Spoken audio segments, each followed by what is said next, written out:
जो independent government होगी वो वेलफेयर को मेन टारगेट लेके चलेगी।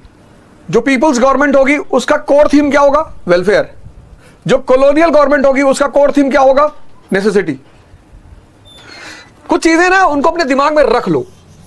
जो पीपल्स गवर्नमेंट है, डेमोक्रेटिक गवर्नमेंट है, जनता की जो सरकार है, वो किस पे डिपेंड करेगी? वो डिपेंड करेगी वेलफेयर पे।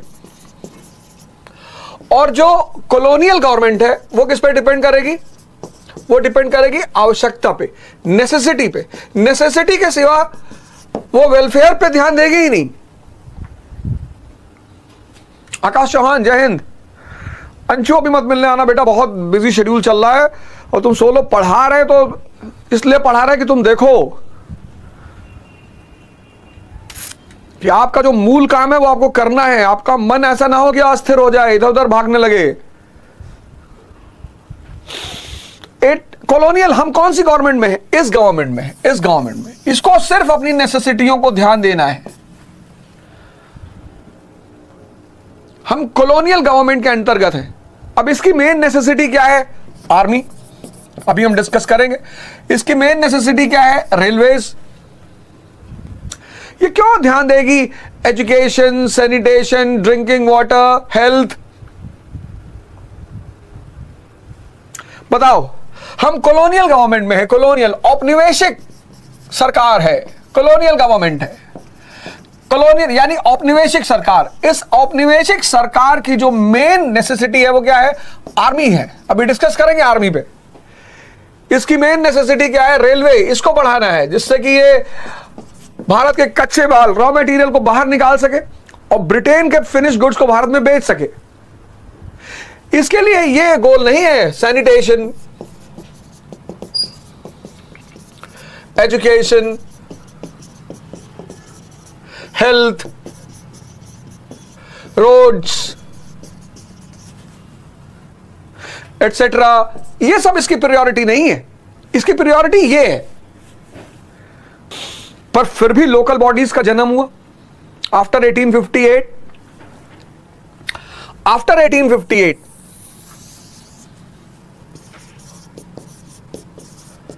लोकल बॉडीज, स्थानीय निकायों का जन्म। लोकल बॉडीज का जन्म, स्थानीय निकायों का जन्म। After 1858 local bodies came into existence. 1858 के बाद स्थानीय निकायों का जन्म। कौन से स्थानीय निकाय?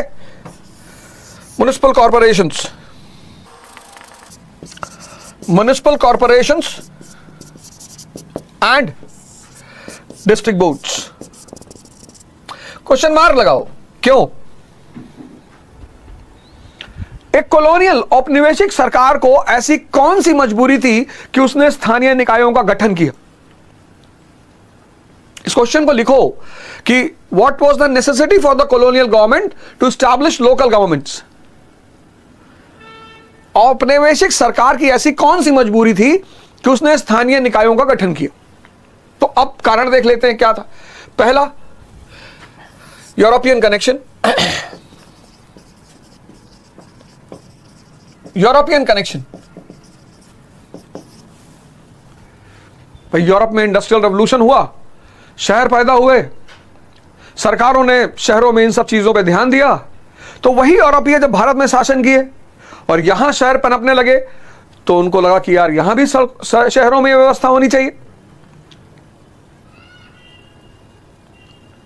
दूसरी बात, नेशनलिस्ट, राष्ट्रीय आंदोलन, नेशनलिस्ट मूवमेंट। नेशनलिस्ट मूवमेंट लगातार मांग कर रहा था इंप्रूवमेंट इन सिविक लाइफ। तो एक तो यूरोपियन कनेक्शन,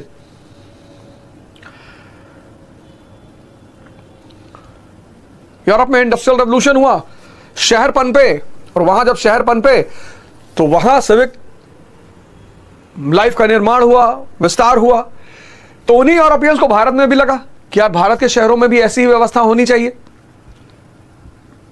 राष्ट्रवादी आंदोलन, नेशनलिस्ट मूवमेंट, इन्होंने कहा यार शहरी जीवन में सुधार होना चाहिए, विस्तार होना चाहिए। तीसरी बात, फाइनेंस, वित्त। और चौथी बात, अपीजमेंट।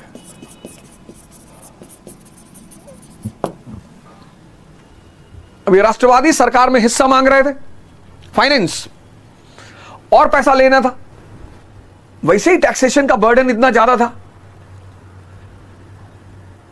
अब इनको और पैसा कलेक्ट करना था, तो उन्होंने कहा कि अगर हम लोगों के लिए कुछ करेंगे तो उसके बहाने हम पैसे ले सकते हैं। In the name of promoting the interest of the people, improvement in civic life, improvement in civic life, शहरी जीवन के विकास के नाम पर हम धन इकट्ठा कर सकते हैं।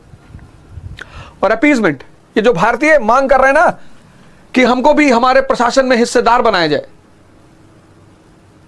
तो इनको लोकल बॉडीज में पार्टनर बनाकर इन्हें अपीज किया जा सकता है। ये 4 रीजन। रिपन ने बाद में यही तो किया, बाद में रिपन ने यही तो किया कि तुम लोग चाहते हो ना प्रशासन में हिस्सेदार बनना, लो जाओ लोकल बॉडीज तुम्हारे हवाले। तो ये 4 रीजन लोकल बॉडीज का। पहला, यूरोपियन कनेक्शन, यूरोप से संबंध।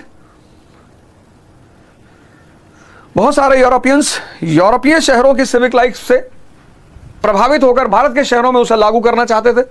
दूसरा, राष्ट्रीय आंदोलन लगातार मांग कर रहा था कि सिविक लाइफ के विकास और विस्तार पर ध्यान दिया जाए, खासकर सैनिटेशन पर, रोड्स पर, लाइट पर, एजुकेशन पर, हेल्थ पर। चौथा, फाइनेंस, कि एक और रास्ता निकाला जाए पैसा इकट्ठा करने का, कि भैया आपके लिए कर रहे हैं तो आपसे पैसा लेंगे। और चौथा, भारतीय राष्ट्रवादियों को और भारतीयों को अपीज करना, भारतीय राष्ट्रवादियों को अपीज करना, अपीज, खुश करना इन स्थानीय निकायों में, इन लोकल बॉडीज में उनको जगह देकर, जो काम किया रिपन ने। अब कब शुरुआत हुई इसकी? इसकी शुरुआत हुई 1864 से 68, बिगिनिंग 1864 से 1868 के बीच इनकी शुरुआत हुई।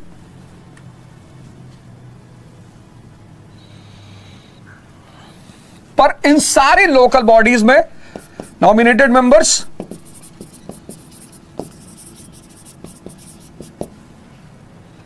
and presided by DM, district magistrate.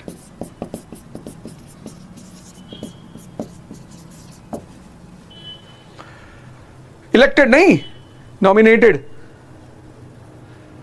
इन सारी लोकल बॉडीज में, जो 1864 से लोकल बॉडीज शुरू हुई, इन सारी लोकल बॉडीज में नॉमिनेटेड मेंबर्स, नामांकित सदस्य जो हैं वो नामांकित हैं। और प्रिसाइड कौन करेगा, लीड कौन करेगा? District magistrate. और इस तरह से शुरुआत में ये